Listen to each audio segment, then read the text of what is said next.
Sugih tanpa bondo, didaya tanpa aji, rima mawi pasrah, sepi pamrih tebe. Assalamualaikum warahmatullahi wabarakatuh, Bapak Jamroni. Waalaikumsalam warahmatullahi wabarakatuh. Selamat siang, Mbak Dinda. Baik Pak Jamroni, terima kasih. Ini dari kami semua, sowan Bapak untuk menyampaikan bahwa kami ini diberi mandat dari beliau Bapak Penjabat Bupati Jepara untuk membuat film dokumenter tentang legasi untuk Jepara. Dan kita diminta untuk meminta statement dari OPD-OPD terkait, termasuk juga Bapak Jamroni, yaitu sebagai Kepala Dinas di Disperindak Kabupaten Jepara ya Bapak. Ini kalau nggak salah Kepala Dinas yang baru ya? Iya. Dari Disparbud menuju ke Disperindak. Iya. Iya. Baik Bapak Jamroni, tentunya banyak sekali yang ingin Bapak Jamroni sampaikan, statement untuk mendukung kegiatan yang sudah diberikan kepada kami, membuat sejarah legasi untuk Jepara. Dan tentunya banyak sekali program-program baru yang ingin Bapak sampaikan selaku Kepala Dinas di Disperindak ini. Dan mungkin ada sesuatu hal tentang Jepara ini yang tentunya selama Bapak menjabat dari sekian tahun mungkin ya, ini kami juga pengen mengetahui sepak terjang Bapak Jamroni selama mengabdi di kepemerintahan di Kabupaten Jepara ini Bapak. Mulai dari dulu, mungkin awal-awal pengabdian menjadi seorang pejabat sampai sekarang, seperti apa Bapak? Iya Mbak Dinda, jadi kepemimpinan Pak Edi Supriyanta, Pak Penjabat Bupati Jepara ya, ini sudah kurang lebih hampir 2 tahun memimpin di Jepara, dan saya setelah sekian lama di Dinas Pariwisata dan Kebudayaan kurang lebih hampir 14 tahun. Waduh, 14 tahun. Iya, hampir 14 tahun dan kemarin di bulan Agustus tahun 2023 diberikan amanat untuk mengemban tugas baru di Dinas Perindustrian dan Perdagangan. Dan selama perjalanan 2 tahun di bawah kepemimpinan beliau, saya kira juga Jepara banyak kemajuan-kemajuan ya yang dicapai, dan ini juga dibuktikan dengan banyaknya penghargaan di era kepemimpinan beliau, termasuk Adipura Kencana, kemudian WTP juga bisa terus dilanjutkan. Kemudian Jepara ini juga termasuk daerah yang berhasil mengatasi inflasi. Iya, jadi kita tahu kan di beberapa daerah tahun kemarin itu banyak yang terjadi inflasi, dan di Jepara termasuk daerah yang berhasil mengatasi inflasi itu, terbukti dengan Jepara mendapatkan dana insentif fiskal dari pusat ya. Kita flashback ke belakang sejenak atau sebentar ya Bapak. Kita ingin tahu kisah Bapak secara singkat. Ini karena kita berbicara tentang sejarah, setidaknya Bapak juga ada dong sejarah-sejarah ketika awal menjadi seorang pejabat tahun berapa itu, terus dalam kepemimpinan bupati siapa gitu Bapak, seperti apa? Ya, kalau saya sendiri masuk menjadi pegawai di Jepara ini tahun 97 ya. Tahun 97 di bagian kepegawaian waktu itu, masih bagian. Kemudian pindah sempat sebentar di bagian pemerintahan. Kemudian saya mulai menjadi pejabat struktural waktu itu, eselon yang terendah masih eselon 5 itu di Kecamatan Batelit. Tapi saya di Kecamatan Batelit ya hanya sebentar, hanya sekitar kurang lebih 1 tahun. Setelah itu saya melanjutkan kuliah di S2 di UGM dari jalur tugas belajar. Jadi saya meninggalkan pekerjaan ya selama kurang lebih 2 tahun. Iya. Kembali ke Jepara setelah lulus, masuk masih bagian kepegawaian juga waktu itu. Kemudian dari bagian kepegawaian itu menjadi Badan Kepegawaian Daerah. Dan di Badan Kepegawaian Daerah saya cukup lama di situ, hampir kurang lebih 7 tahun ya. Waktu itu bupatinya siapa Pak? Waktu bupatinya masih Pak Hendro Martoyo. Oh, Pak ya, Hendro Martoyo. Jadi saya bekerja ini sampai dengan sekarang sudah 5 bupati barangkali ya. Jadi mulai Pak Hendro Martoyo, saya di Badan Kepegawaian Daerah 7 tahun. Di situ eselon 4, kemudian naik menjadi eselon 3, itu menjadi kabid catatan sipil di Dinas Kependudukan Catatan Sipil. Itu tahun 2009. Di catatan sipil hanya sebentar juga, hanya kurang lebih 8 bulan. Kemudian saya awal 2010 itu pindah ke Dinas Pariwisata dan Kebudayaan menjadi kepala bidang di pariwisata. Waktu itu kepala bidang ya Pak? Iya, itu masih Bupati Pak Endro Martoyo. Dan ya lama sampai dengan tahun 2023 kemarin, saya mulai 2010 sampai tahun 2023 ya, jadi hampir 14 tahun lah, kalau sampai Januari kemarin 14 tahun. Mulai dari kepala bidang, menjadi sekretaris Dinas Pariwisata, menjadi PLT Kepala Dinas Pariwisata sampai dengan definitif di Dinas Pariwisata. Kemudian waktu di Dinas Pariwisata juga sempat menjadi PLT di Dinas Ketahanan Pangan Pertanian DKPP itu 3 bulan. Sebentar. 3 bulan atau 3 bulan. Kemudian saya setelah sekian lama di pariwisata. Pariwisata itu saya sejak berarti mengalami pergantian bupati sudah 5 kali ya. 5 kali pergantian bupati. Mulai Pak Endro Martoyo, kemudian berganti menjadi Pak Marzuki, berganti menjadi Pak Andi, kemudian sebelum Pak Andi juga sempat dulu PJ Bupati Pak dari provinsi Pak Ikhwan, ya Pak Ikhwan, kemudian Pak Dian Kristiandi dan sekarang Pak Edi Supriyanta. Jadi sudah 5 bupati saya. Memang tidak berpindah-pindah, masih di Dinas Pariwisata. Dan ya setelah sekian lama memang namanya pegawai memang harus berputar ya, rolling ya. Dan kemarin di bulan Agustus mutasi menjadi Kepala Dinas Perindustrian dan Perdagangan, dan juga di awal September sempat juga menjadi PLT di Dinas Pendidikan Pemuda Olahraga 3 bulan. Sempat mampir di Dikpora. Sempat merangkap ya, di Sumedang dan di Dikpora. Itu saya kira perjalanan. Keren. Iya. Berapa tahun Pak itu kalau dihitung? Apa?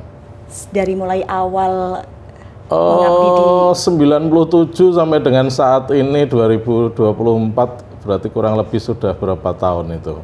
Ada 30-an? 33 tahun ya? Iya, 33 tahun. Lama sekali ya Bapak ya. Iya, ini adalah sejarah Bapak ya, yang mungkin orang belum tahu, banyak sekali masyarakat Jepara yang pengen tahu seperti apa sih dulu waktu muda, Bapak berada di mana, kemudian bergeser kemana sampai sekarang ada di Disperindak Kabupaten Jepara ini, sebuah perjalanan yang pasti tidak gampang begitu ya Pak. Di situ pasti ada hal-hal yang mungkin bisa dikenang Bapak yang tidak bisa terlupakan, ketemu jodoh dan lain sebagainya ya Bapak ya. Dan di sini Bapak setelah di Disperindak ini, tentunya kita juga pengen mengetahui meskipun Bapak ini sebagai kepala dinas yang baru, tentunya ke depan langkah-langkah awal yang akan Bapak lakukan untuk Disperindak, mungkin ada program-program seperti apa itu Bapak? Iya, kalau di Dinas Perindustrian dan Perdagangan ini sebenarnya ada 3 bidang ya yang ditangani: perindustrian, kemudian perdagangan, dan juga pengelolaan pasar. Di Jepara ini ada 21 pasar rakyat yang dikelola oleh Dinas Perindak. Gitu. Di sektor perindustrian ya kita industri kecil menengah. Jadi industri-industri baik itu mebel ukir, kerajinan tenun, batik, kemudian ada rotan, ada garam ya, macam-macam yang sifatnya industri itu di bawah binaan dari Dinas Perindustrian dan Perdagangan. Di sektor perdagangan ya kita ke termasuk pemantauan pemantauan harga sembako itu, kemudian ya peredaran seperti BBM, LPG, termasuk juga kita ada unit meteorologi. Unit meteorologi itu yang menangani untuk terak ulang. Jadi istilahnya kan banyak ini timbangan-timbangan ya, timbangan-timbangan untuk orang timbangan, kemudian juga apa SPBU itu ya yang berkaitan dengan apa takaran lah katakanlah. Itu setiap tahun kan harus ditera ulang atau dicek kembali apakah memang sesuai ukurannya itu standar apa tidak itu di bidang perdagangan. Kemudian kalau di bidang pengelolaan pasar ya kami mengelola pasar-pasar, kemudian selain itu juga PKL yang ada di pinggir-pinggir jalan. Kira-kira sebagai kepala dinas yang baru di Disperindak ini, bila ada yang kurang pas atau mungkin penyelewengan, pembangkangan gitu, ada sanksi nggak mungkin ke industri-industri seperti yang tadi Bapak sampaikan, pom bensin takarannya kurang pas atau seperti apa tadi? Ada nggak Pak? Kalau di dinas ini kita sifatnya pembinaan pembinaan. Jadi kita memberikan pembinaan. Jadi ya sebatas kalau misalkan pada saat misalkan di industri atau di SPBU atau di pedagang-pedagang yang berkaitan dengan tera ulang, manakala kemudian kok katakanlah alat ukurnya ini tidak standar, ya paling hanya kita kembalikan ke standarnya saja. Oh gitu. Ya, kita berupa pembinaan Pak. Berupa dan pembinaan. itu selalu dipantau ya berarti ya. Tapi itu kan juga seperti itu juga ada catatannya ya. Khususnya apalagi yang sifatnya besar seperti SPBU. Kalau kemudian di dalam alat ukurnya itu, ini kan ada toleransi juga, mestinya ada toleransi. Kalau kemudian kok jumlahnya terlalu jauh, ya pasti akan ada peringatan juga yang diberikan. Gitu. Kegiatan-kegiatan yang dilakukan di Disperindak ini tentunya ada juga faktor-faktor atau hal-hal yang mungkin bisa Bapak sampaikan kepada pemirsa untuk supaya tetap stabil Pak di UMKM, di industri yang seperti Bapak sebutkan tadi, furniture, kemudian ya banyak sekali tadi yang Bapak sebutkan. Seperti apa itu Bapak? Iya, kalau harga sembako katakanlah itu kan memang lebih banyak sifatnya nasional ya, jadi nasional berdasarkan supply and demand tentunya ya kalau mekanisme pasar, jadi di mana supply terjaga, kemudian permintaan juga relatif stabil, maka harga juga akan stabil. Tetapi manakala kadang di momen-momen tertentu ya menjelang Lebaran, menjelang tahun baru, menjelang anak sekolah, hari-hari besar, itu kadang kan permintaan masyarakat meningkat, tetapi suplainya tetap atau suplainya berkurang kan gitu, sehingga harga pasti juga akan ada kenaikan kan gitu.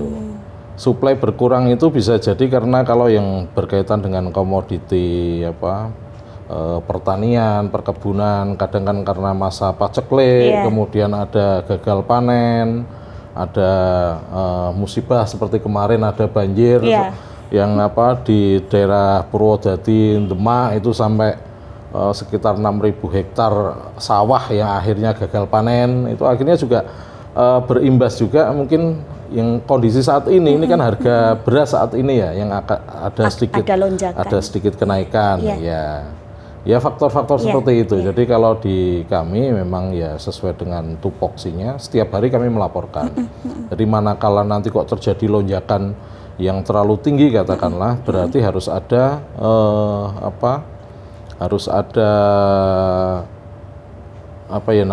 yang harus dilakukan oleh pemerintah lah, pemerintah.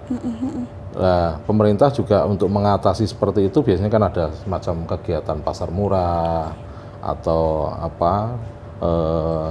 pembagian sembako ya dari dari Badan Pangan Nasional juga. Seperti kemarin kan juga selama berapa bulan itu masyarakat yang kurang mampu mendapatkan bantuan beras setiap bulan 10 kilo gitu ya. Ya itu dalam rangka untuk menstabilkan harga gitu. Tapi pada intinya yang dilakukan Bapak Penjabat Bupati Jepara seperti saat ini kita tahu inflasi menurun, kemudian kemiskinan menurun, stunting menurun. Ada juga hal-hal yang sifatnya itu sosial, itu dilakukan oleh beliau Bapak Penjabat Bupati Jepara. Berarti kalau kami melihat intinya Jepara ini kondisi aman ya Bapak ya, untuk perekonomiannya? Untuk perekonomian relatif aman. Kita perdagangannya juga aman. Perindustriannya juga relatif juga aman. Kemudian juga semuanya juga terjaga ya. Ya ini berkat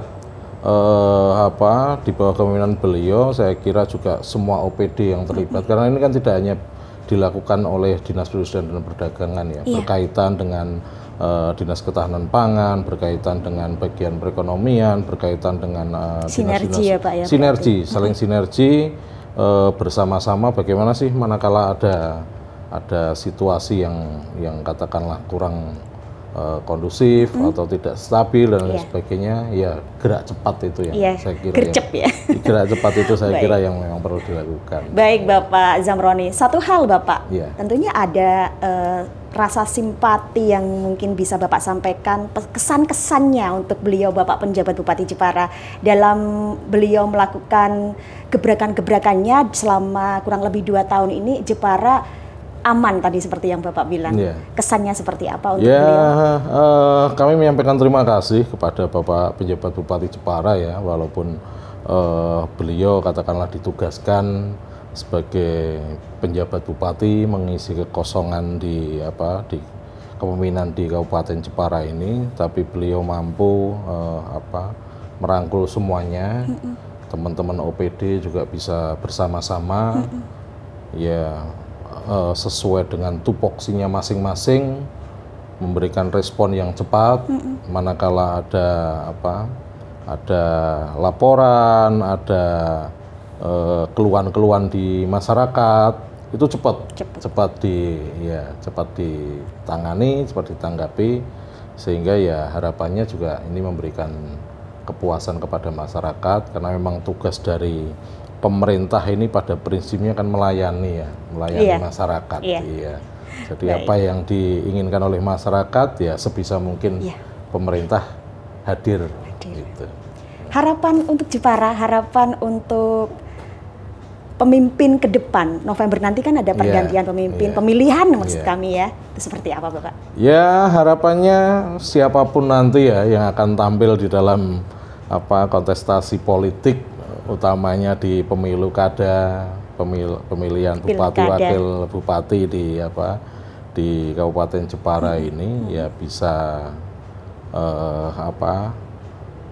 bisa menampilkan sosok-sosok pemimpin yang diharapkan gitu. Ya tadi, jadi saya kira apa yang selama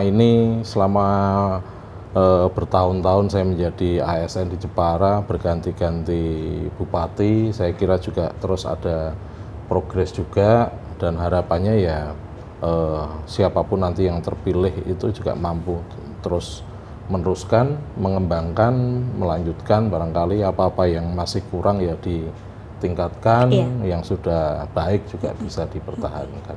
Baik Bapak Zamroni, terima kasih support yang sangat luar biasa untuk Jepara, dan tentunya untuk Disperindak juga, semoga setelah dipimpin oleh Bapak ini makin sukses, makin luar biasa. Terima kasih, amin.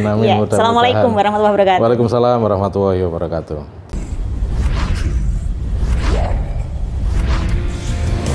Jepara adalah kota yang patut kita banggakan, dan Jepara adalah kota yang kaya akan sejarah, baik sejarah dari para tokoh pahlawannya ataupun sejarah dari kebudayaannya.